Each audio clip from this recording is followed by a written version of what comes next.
we always invite you guys to ask questions, the live viewers at the end of the show. We get to the super chats first. After some comments and some brainstorming, we got to a place where we want to give half of what we get on the super chat. We want to give that to our guest or the charity of our guest's choice. We spoke to Azikiwee, and he was really inspired by what John did with, John Julio raised over $6,000 for Black Lives Matter. He took 100% of the proceeds and he put it toward that. I'm not sure. I'm not actually sure. What was he selling? Skates? I'm sorry. It was like momentum gear. Momentum. Okay, so it was momentum. Yeah. Okay, so he was so momentum, and all that money went. And you know what? He was inspired by that. Thought that was really great. I think it's amazing. We all, that's amazing as well. So Azikiwee decided to take that super chat money and put that to give it to John to give it to Black Lives Matter. So I'm going to ask Austin and I are going to ask Azikiwee just a few more things, and then we're going to open up to the people who are watching the live chat to do questions. Yeah. So anyone who's donating now, it's going straight to that Black Lives Matter cause. So just in case anyone wasn't here in the beginning, you know where your money's going now. Cool. And that's what we're doing from now on with our podcasts moving forward. So Zeke, you were talking about, it's a crazy time in this world, and we're obviously, heavy things, the countries, we had a pandemic, we're having trials and, there's things with the police and police brutality and black people in America being treated, unequally and all these issues. You were talking about, being a black guy in skating and how much that gave you a different perspective. And I was wondering if you could grow on maybe that and perhaps your perspective on maybe just that and transitioning it to, things that are going on in the world today and the changes that are clearly needing to be made and everything. Well, yeah, I mean, I think like right now, I always say, like, I don't really speak for anyone else. I can only say for myself. Absolutely. But I definitely know what it feels like to be, the kind of like the ugly duckling, like the one guy, that's doing it that maybe turns into a swan later. But like literally, like I would show up in 90% of everywhere I've ever gone, I've been the only black guy. It's very rare when I would show up to, middle of Kansas to do a skate tour, that there'd be anybody besides the main demographic, which is, 12 through 23, and it felt like Caucasian. And so I always felt like I was the odd man out. It was really cool, like when I was coming up, like, and being able to skate with a few people here and there, like Matt Andrews is one of them, or John Julio was another, where even though, we're all kind of like a weird diaspora, whether it's Filipino or mixed or slightly, all the different parts. But I definitely think that the time, like with all of us, right, we're like part of this family. And what I've been noticing in skating and in the world is racism isn't really over, but our appreciation for one another, whether or not we're of the same race, is greatly increased. One of the things in this last bit that struck me is I've never seen such a diverse group of people out in the streets saying enough is enough, right? And I feel like super blessed or super taken care of by the world right now, because I'm actually looking out there and I'm like, man, like, it's not just black people getting dog sick on them. It's not just, oh, those people. Like, I know the media might want to portray it, like certain media outlets might want to portray it as like, oh, just looting or whatever. But the truth is there's an actual movement, and that movement is making a lot of change for a lot of people. I mean, I'm 45 now, and I've been moved to literally tears just by being shown pictures of the kind of people and the amount of people that are out there that actually say that they care about people like me. Like, I've never seen that in my entire life. I never really particularly felt that.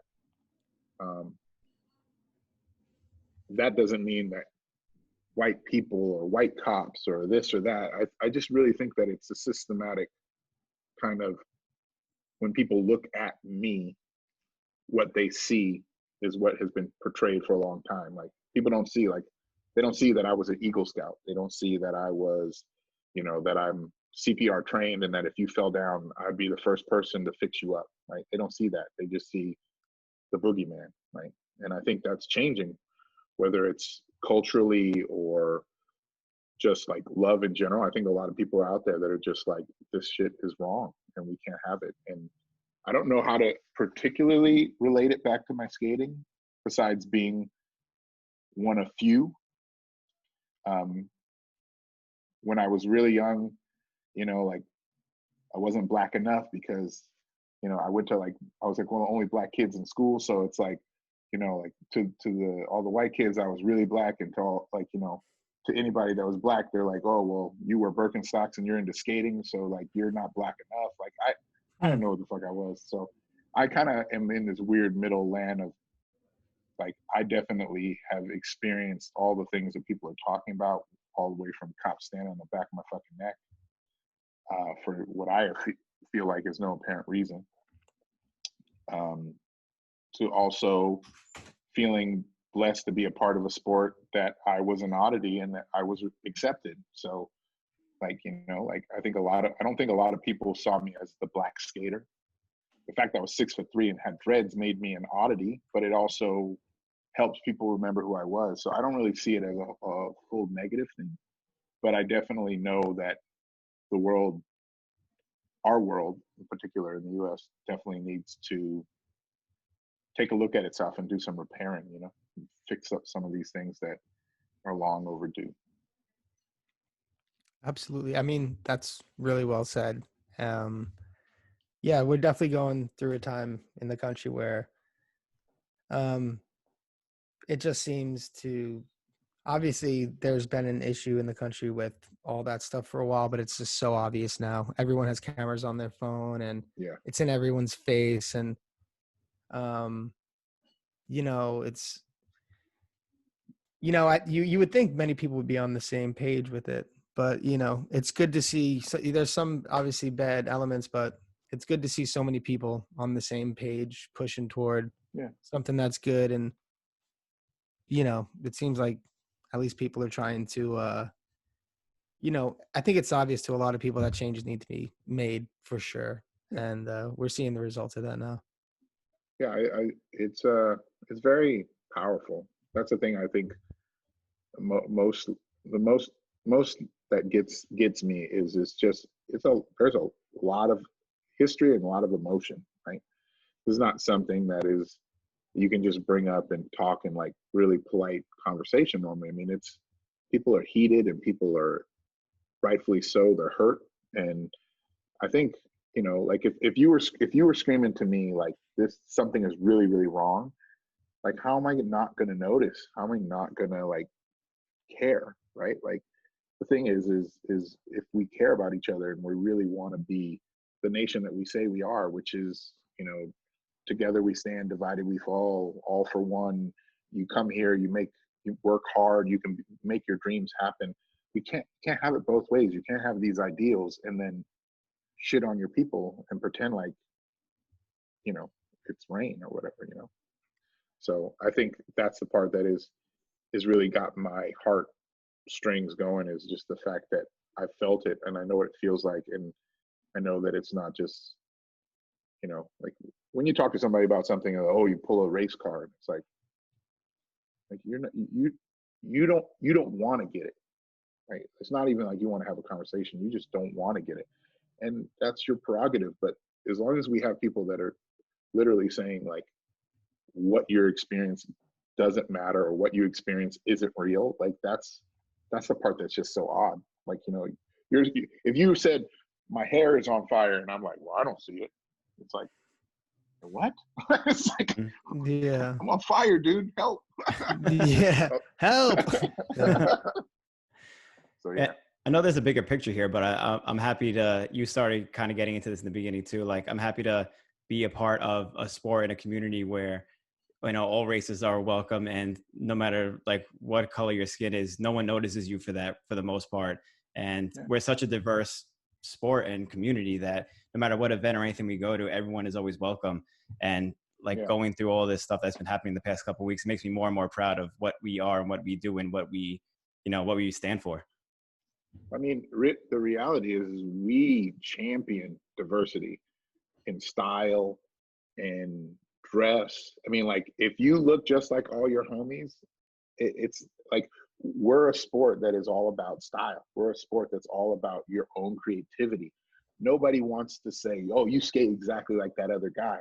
Our whole mentality is, how can I be me and express myself the way that I do it, right? I want to be my own individual, which just brings so many different kinds of people, right?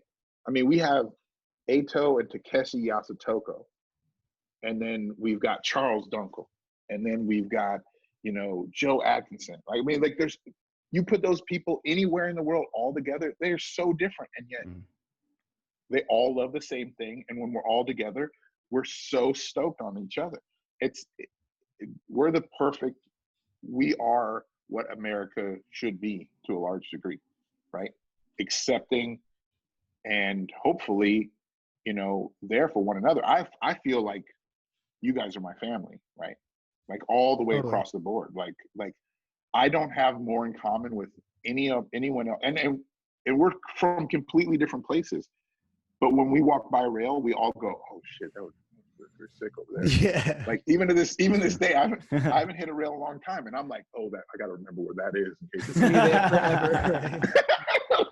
Like, and to the music, I mean, like, I'm the most eclectic person that I know, short of maybe like David Payne. I was about to say Dave Payne, the DJ Dave of our Payne. lives. Yeah, exactly. Just because I've listened to so many different music from so many different, it's influenced me in so many different ways. I'm like, I like stuff from Rancid to, to like the Trick Daddy. Like, I mean, I like all sorts of music, and it's all because, like, oh, I was watching Frankie's section. I love that song. I was watching, Sven Boker's stuff. It's like, oh, what the fuck song is that? Like, like it's just crazy how we influence each other worldwide, like how much of a global sport and a global lifestyle that we really do have, whether you're in Amps. I used to joke about it all the time. You could drop me almost any place in the world, and within 2 or 3 hours, I would know somebody, and I could just be like, yo, get on the World Wide Web of skating and be like, who you know in Uzbekistan? the Worldwide Blade Network. Chirp, chirp, chirp, chirp. Yeah. Totally. I would show up places and people like, who's picking you up? I'm like, I don't know. You don't know yet. I'm like, somebody's gonna show up somewhere. Like, and then when I'd leave, it'd be like, my homie from Dubai, and we hella cool now. That's the beauty of everything. And I'm glad you shine light on that. And thank you for shining light on that too, because that's one of the highlights of what it is that we do. And people should recognize that and, show that, because it's more welcoming to more people joining our sport too, Yeah, completely. Yeah. I mean, how important are you if there's only 5 people who jock you, and only 5 people who think that you're worth a damn? Like, we need as many young, intelligent, hard, because it's not easy to do what we do. Like, if you're not attracting people that are actually down, that really care, like, like, you're my homie. Like, you skate, I skate, we're cool. Like, as long as you're not doing like really off the wall crazy shit, like, we're cool.